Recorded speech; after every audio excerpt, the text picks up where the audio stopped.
Welcome to the groundbreaking podcast, Elevate Us to the Future, a platform where AI's potential has been unleashed by the brightest visionaries. Tune in as industry leaders and pioneering experts will unlock the depth of their minds, sharing advice, insightful success stories, and valuable insights. This is not just an ordinary podcast. Consider it as an ultimate destination for you to stay in touch on the latest in talent development, emerging technologies, human capital, and the evolving landscape of work environment.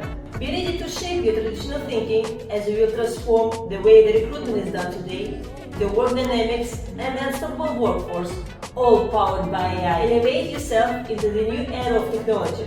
Elevate with us to the future.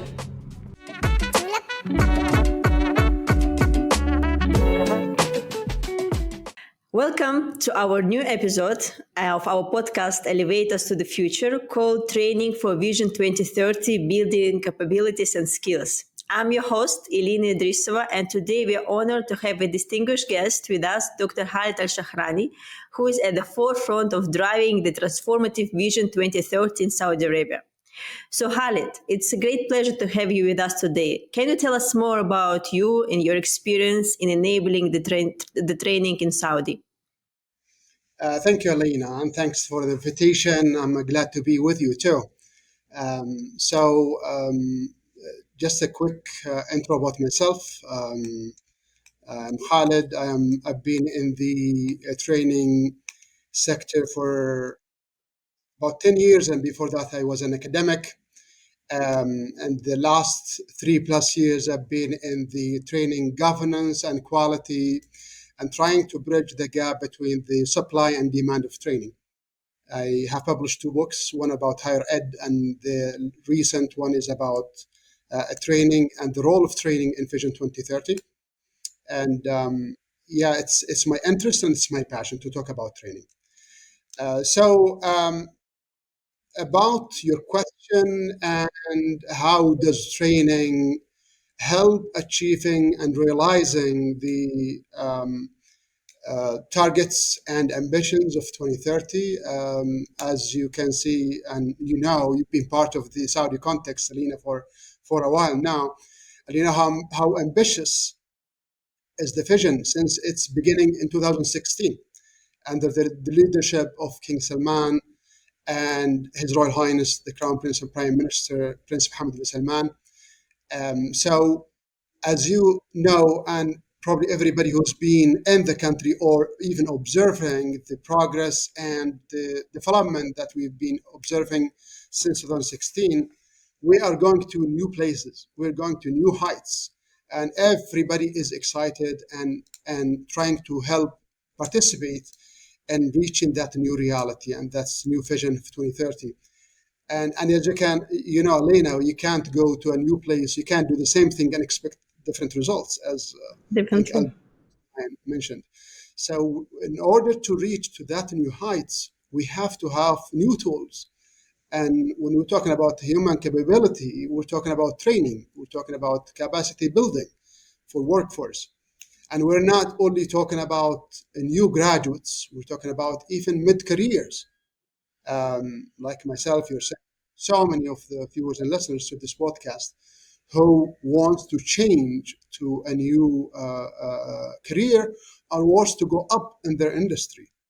And I agree. Is the vehicle that will take us there. Amazing. So you are a real catalyst for change, and I think empowering individuals and especially young generation is important. So from your experience, what are the key capabilities and skills that you are targeting through the training programs? So, Elena, every sector is different. Sectors are not the same. They're tourism different from industry, different from energy. But as you can know, there are 2 different types of skills.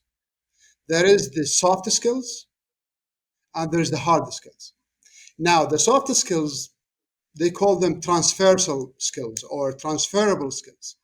These skills are needed wherever you go. In every sector, in every job, you need that. For example, you need to solve problems. You need to work within team. You need to manage stress. You need to um, have that intelligence that will allow you to work with others. So soft skills is something that you need across sectors. The other type of skills is the hard skills, or we can call them sector-specific skills. So skills that is needed in tourism is different from skills that is needed in energy, different from skills that is needed in ICT. So there are technical skills, there are manual skills, there are different skills that is needed different skills. So again, to your question, we need two types of skills. We need to have soft skills needed. We need to train on these skills, and we need to have technical sector skills, sector-specific skills. Both of them are needed, and both of them they work together. Clear. Understand. So, as we are now in Saudi and we see this big transformation happening within different industries and sectors, right? We see there the start of new sectors like tourism, hospitality, renewable energy, manufacturing, right? So, which sectors, from your perspective, are in the biggest need of skilled workforce? And through your training, what is your focus in terms of industry, if you have one, of course? Look, from my experience, we go across sectors. So we try to build capabilities and capacities for training providers wherever they work, wherever their field are. But and every sector needs need upskilling, right? There is no one single sector. They Or said, reskilling, as we say now, right? or reskilling. You can't say this sector, we don't need we don't need to upskill them. What the question might be, Alina, is what are the priority sectors that needs urgent upskilling and urgent reskilling, because they're more kind of they have more priority than others, and it's not even my personal perspective. It's coming from we have something called the labor market strategy that has been approved by the Council of Ministers in, I think, in 2020, and they have identified certain sectors that has high returns to the economy. And as you can see, for example, tourism is something that we didn't traditionally in Saudi Arabia. It wasn't part of it wasn't a sector that everybody is investing in, everybody is trying to join. That is something that came recently. But of course, energy, oil and gas, this is a top sector that has been like this for years. Industry, we also have industry sector strategy, the national industry strategy. They have 12 sectors within industry that are they're targeting. So we have those national strategies for each sector, and they already have specific subsectors that they're targeting. But again, we can say that tourism is one, industry is one, energy is one, and it's come. You can see it, the investment and the discussion and the employment and the capability building that you can see it clearly in these sectors. Thank you so much. It's a great answer. Thank you. So, regarding participation of public-private partnerships in training, I think it's also playing a huge role in terms of understanding the key goal of training across the economy. So, how you embrace partnerships in training program? Yeah, thank you. This is a very important question, Elena, because private sector is at the heart of the vision, by the way. And if you visit the Vision 2030 program, you'll see a quote by Prince Mohammed bin Salman saying, "Vibrant private sector is at the heart of," and it's a requirement. It is at the heart of the vision and the progress of the country. So without a strong private sector, the government cannot continue doing everything. In the context of training, there is a lot of partnership and a lot of support from the government to enable the private sector, and training sector is no exception. So A lot of ministries now they're engaging the private sector, the private training providers, as well as the public training providers. They're engaging them to build the capacity of their own people, these specific industries.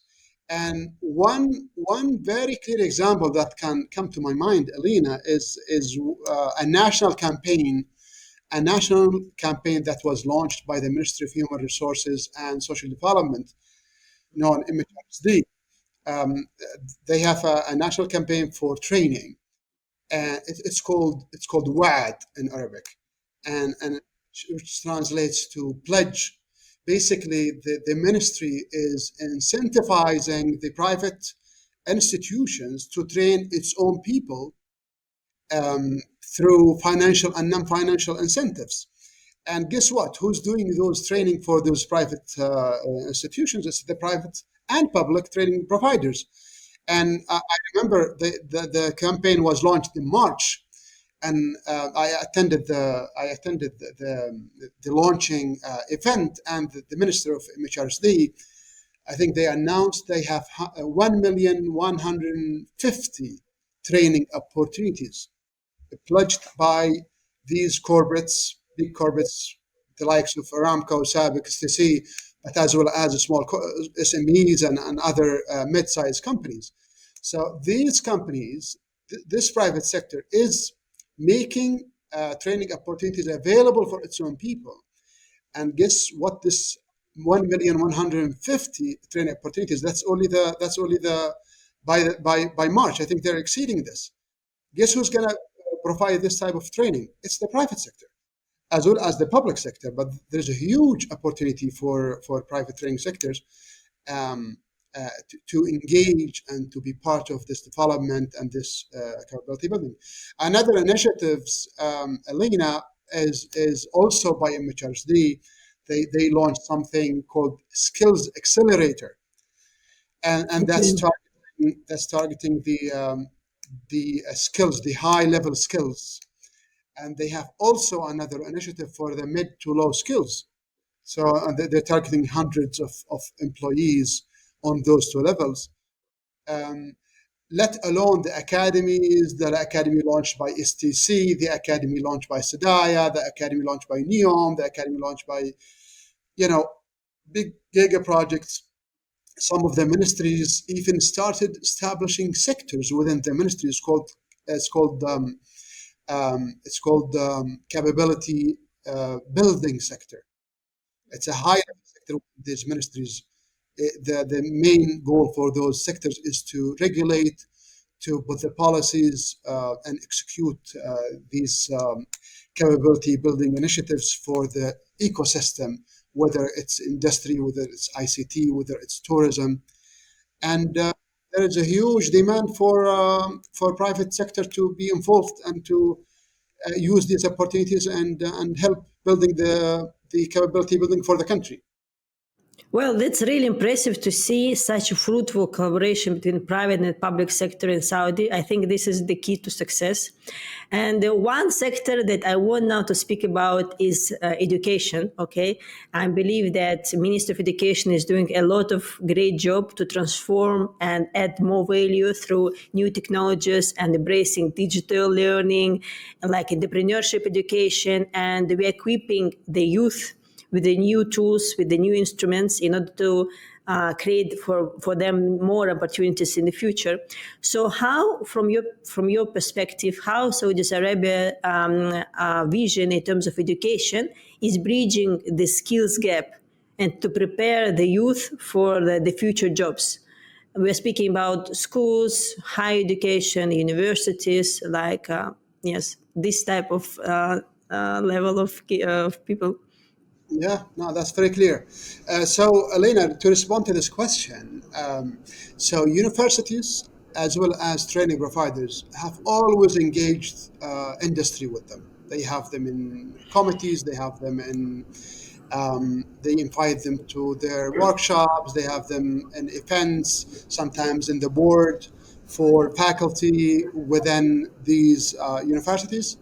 But one thing happened that changed the whole thing, which is the launch of one of the Vision 2030 programs, It's called the Human Capability Development Program, known as HCDP.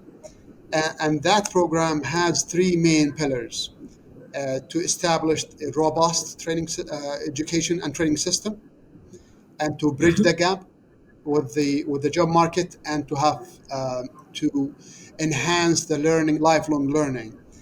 And since the launch of HCDP, Human Capability Development Program, in September 2021, that program is specifically for building the capability of the citizens of Saudi Arabia. And this cascades to universities, to training providers, to ministry that is relevant to this. So Ministry of Higher Education, also MHRSD, HRDF, and ITEC, which is the Education Training Evaluation Commission. So they have about 90 initiatives under that program that all leads to developing and bridging the gap. So what are some of the initiatives from HSDB that is aiming to kind of bridge the gap between education system as a supply and the demand of the job market? One of the initiatives is to promote the professional certificates among universities. So it's not enough that students graduates with degrees, but also something more professional that is more relevant to the job market, that can be more of kind of hands-on practical, as well as initiatives to attract academics or professionals from the job market to teach in universities. So instead of having somebody who's just academically good but with not much experience, now there is a chance for somebody who coming from industry to come and develop a course and deliver it to university students, which can make a huge difference, and that is something practiced also all around the world. Also, there are a lot of initiatives in HCDP, but we didn't have time to cover them. But one of the other things that, for example, ETIC, which is the Education and Training Evaluation Commission, is doing is designed, they call it readiness exams, jahiziyya in Arabic, which means readiness. So those assessment, it assesses the last year undergraduate students, and I guess about 20 programs, to assess how their readiness to the job market. And that's based on the learning outcomes of these academic programs. So they assess them and they give it to the Ministry of Education, and just show how students are ready. And I think it covered around 17,000 undergraduate students across the country. So Wow. that's one way of assessing the readiness, and based on that results of these assessments, then the ministry can take some steps. Either we can change something, or we can inject more industry-specific content on those academic programs. So there is a lot of So effort, right? they collect data on, so understand how to move forward, how to embrace and add the new like changes for the education, right? It's great. I mean, this is extremely important, to prepare the youth for the future. So I believe that every change is sometimes not easy to put on track, because it requires like different transformations. So from your perspective, how you solve challenges if you face them? So how you bring very straightforward mindset to people, because I'm sure you work with the change management and mindset change within different sectors and people and the audience. So what's your key, I don't know, lesson or your success story where you embraced this like change? Yeah. So change is not easy, right? In whatever field, and it takes time for people to get that change and understand this, and take action. Again, we're lucky to have this Vision 2030 that has clear KPIs, clear initiatives, targets that we need to hit every quarter, every year. And that's, as you can imagine, it will help really getting people moving uh, to those KPIs, because these KPIs not only set one time and that's it, but also get reviewed. So everybody, and that's the big benefit of the vision, Elena, is it's uniting everybody toward the same vision. And you can't succeed in one ministry without the help of other ministries and other entities. So that really helps us at least overcome a lot of challenges that in the past. Now, to influence people, you have to convince them. They have to see what's in it for them. They have to see the value of of change to them. And I guess it is a training is it has a clear value that we sometimes need to communicate to the policymakers, to the business owners, to the decision maker in the business and the government, that capability buildings is crucial, and it helps them. It helps their employees. It keeps their employees in their entities, because the job market in Saudi Arabia, as you probably know, it's one of the very attractive job markets across the region. And if you don't really give something to your people, to your team, they'll leave. And if you don't build their capabilities and give them motivated, and especially the new generation, they have to have something. They have to have a big cause that they're working toward, and they have to have new tools. They have to grow every day. They're no longer, spending 10 years, 15 years in the same place. That's no longer the case. So it helps them, it increases the performance of their and effectiveness of their organizations. It helps them achieve their goals. It helps the whole country to achieve the Vision 2030 goals. So it's I wouldn't say it's easy, but it's not as hard as it used to be. I see, I see. Okay, so this is, I think, the one of the key features of the vision is to support and embracing the continuous learning, upskilling, reskilling, right? So, how to maybe you can highlight any use case or example of their importance of continuous learning in maybe in the work directly, or in transforming the career of each one of us.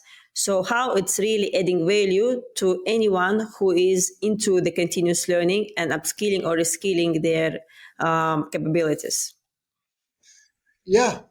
So there was a new report that is just published this year. In fact, I think it's even last month, by ILO, the International Labor Organization, talking about the effect and consequences of digitalization on changing the reality of business, the reality of training, the reality of basically the skills, the type of skills that we have now. So digitalization is one of the big factors that is changing, and if you don't change with it, if you don't continuously learn and upskill to learn not only how to deliver a service, but also how to understand the demand from the other side, you're going to be left out very quickly. And as you can see, COVID-19, I think it put us in the fast track and digitalizing our services and working from home and everything. But that's not enough anymore. It's not enough that you teach online and use technology and you deliver your training online. You have to understand the demand side. You have to understand what type of new skills that digitalization is requiring now. And without upskilling, although there is a difference between reskilling and continuous learning, because continuous learning sounded more like lifelong learning, and Mm-hmm. reskilling is more of something that you do within your work. But let me say it's upskilling. Continuous education and continuous learning is probably something different. But without this, without upskilling and probably reskilling. But upskilling is something that you have to do, because upskilling you have to go up and kind of go up in your industry and kind of update your skills and all that. And maybe with updating your skills, you realize that you need to change industry or transition to another field, and that's then becomes reskilling. But that's like a must to have to stay up to date. Now, talking about continuous learning, and that's more of kind of life learning. And by the way, it's one of the pillars of HCDP as well, the Human Capability Development Program. And that is something that is probably different, a little bit different kind of, lifelong learning is more informal, more doesn't have time to it. It can be, you do it before or after you work, after retirement, or even when you are not when you are outside the workforce. But that's also important as well, because that is, it makes you ready to change, to learn, to understand, to know what's the demand of this the current and future job market. And that's also very important, as well as upskilling and reskilling. Definitely. I absolutely agree with you that nowadays companies or people who are not embracing the technology's trends, they will be left behind sooner or later. So it's not only in regard to business, and also in regard to people's skills. It's absolutely true. So we should not be afraid of transformation. We should find a way how to add it to our life, and how to enhance or make new or all things that we do in a better way, how to add value to our daily work and our daily business. So now I want to explore, because I really believe in entrepreneurship, and I believe that entrepreneurship is playing a crucial role in the mission and the vision 2030, and fostering innovation and diversifying economy like a part of the entrepreneurship. So because it empowers youth, innovators and creators, right? So from your perspective, what role does entrepreneurship training play in fostering innovation, and what are the ways of empowering entrepreneurship, maybe globally, or if you want about in Saudi Arabia? Yeah. So, Elena, I think part of the answer to this question is in the question itself. So entrepreneurship it improves the innovation and the innovation and the other, I think, the progress and development. And that's exactly the main reason the target for entrepreneurs is to bring innovation, and that's why they become entrepreneurs. If they do the same thing, then we can't call them entrepreneurship or entrepreneurs. Talking about entrepreneurship, there are many people saying that entrepreneurship is something you can't train. There's that side of people that said, either you are entrepreneur or you're not. But Yeah. From training side, there is a lot that entrepreneurs can learn.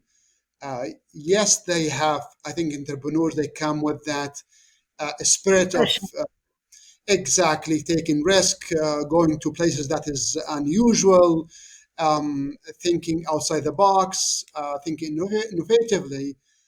But that's not enough. Without having the skills that is needed for business planning, for marketing, where to get the fund, how to be innovative, how innovation itself is not one approach. There is different innovation. There is innovation within the field. There is innovation that takes you across different fields. There's so many approaches for innovation. So there is a lot. The answer is there is a lot to train in entrepreneurship. Although you have to do it, you have to be in the ground. You have to start. You can't wait until you see everything clear to you. You have to be in the market. You have to start small and then see how things sell something or promote something, and then you will learn it probably by experience. But you still need to have soft skills that is needed. Still have to influence people. You still have to convince people. You have to convince investors. You still have to bring in your teams.